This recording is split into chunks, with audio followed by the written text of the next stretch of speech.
ধূপগুড়িতে আজ বিজেপির পরিবর্তন সংকল্প সভা ঘিরে ব্যাপক জনসমাগম লক্ষ্য করা যায়। ধূপগুড়ির যতীনহাট এলাকায় আয়োজিত এই সভায় উপস্থিত ছিলেন বর্ষিয়ান অভিনেতা ও বিজেপি নেতা মিঠুন চক্রবর্তী সহ দলের একাধিক সাংসদ ও বিধায়ক। সভাস্থলে বিজেপি কর্মী সমর্থকদের উপচে পড়া ভিড় ছিল চোখে পড়ার মতো। মঞ্চ থেকে ভাষণ দিতে গিয়ে মিঠুন চক্রবর্তী তৃণমূল কংগ্রেস সরকারকে তীব্র আক্রমণ করেন।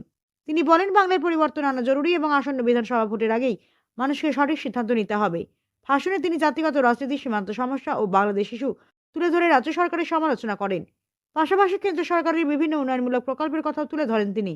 ভাষণের শেষে নিজের জনপ্রিয় বাংলা সিনেমার সংলাপ ব্যবহার করে সবাই নতুন উদ্দীপনা আনেন মিঠুন চক্রবর্তী। তার বক্তব্যে উজ্জীবিত জনতা বারবার করতালি ও স্লোগানে মুখরিত হয়ে ওঠে। আর সেই সময় এই শিক্ষিত বেকার যুবক যুবতীরা পেটের দায়ে অন্যে হয়ে আপনাদের দলে দলে ঘুরেছে। আপনারা তাদের মুখে অন্যের ব্যবস্থা করতে পারেননি। পেটের জ্বালাতে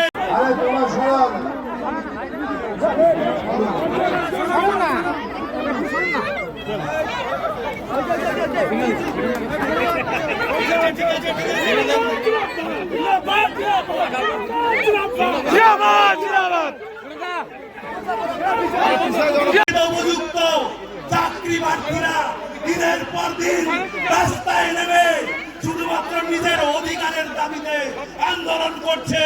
কোথায় আপনার বাংলা বাঙালির যে দরদ, সেটা কোথায়? তাদেরকে আপনি পুলিশ দিয়ে নির্যাতন করছে।